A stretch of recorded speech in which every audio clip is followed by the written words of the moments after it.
மாட்டுப் பொங்கல் தினத்தையொட்டி தமிழகத்தின் பல்வேறு பகுதிகளில் பொதுமக்கள் சிறப்பு பூஜைகள் செய்து வழிபட்டனர். தூத்துக்குடி மாவட்டத்தில் மாட்டுப் பொங்கலையொட்டி நாட்டின மசுக்கள் பராமரிக்கப்படும் கோசாலையில் பொங்கல் வைத்து மாடுகளுக்கு சிறப்பு பூஜைகள் செய்யப்பட்டன. விழாவையொட்டி அதிகாலையிலேயே மாடுகளை குளிப்பாட்டி சந்தனம், குங்குமம் பூசி மாலைகள் அணிவிக்கப்பட்டு மாட்டுப் பொங்கல் வைத்து மக்கள் வழிபட்டனர். தொடர்ந்து நடைபெற்ற நிகழ்ச்சியில் ஏராளமானோர் கலந்து கொண்டு மாடுகளுக்கு பிடித்த பொங்கல், வாழைப்பழம், அகத்திக்கீரை ஆகியவற்றை வழங்கினர்.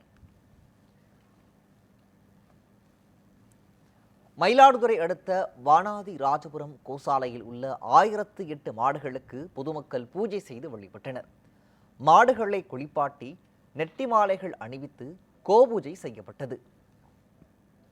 பின்னர் மாடுகளுக்கு பழங்கள் உள்ளிட்ட உணவுகள் வழங்கப்பட்டன.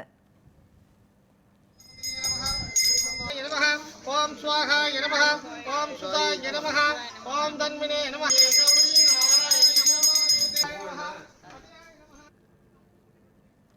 விருதுநகர் மாவட்டம் ஸ்ரீவில்லிபுத்தூர் அருகே மாட்டுப் பொங்கல் திருநாளை முன்னிட்டு ஜல்லிக்கட்டு காளைகளுக்கு சிறப்பு பூஜைகள் செய்யப்பட்டன.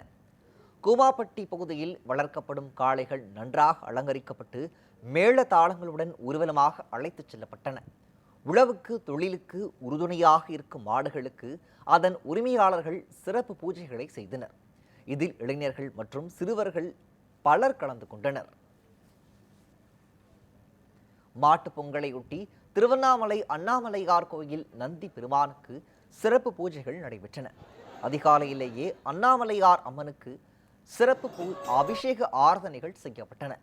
தொடர்ந்து ராஜகோபுரம் அருகே உள்ள பெரிய நந்தி பெருமானுக்கு வடை மாலை, முறுக்கு மாலை, இனிப்பு வகைகள் கொண்டு நந்திய பெருமானுக்கு சிறப்பு பூஜை செய்யப்பட்டது. நிகழ்ச்சியில் ஏராளமான பக்தர்கள் கலந்து கொண்டு அரோகரா கோஷங்களை எழுப்பி சுவாமி தரிசனம் செய்தனர்.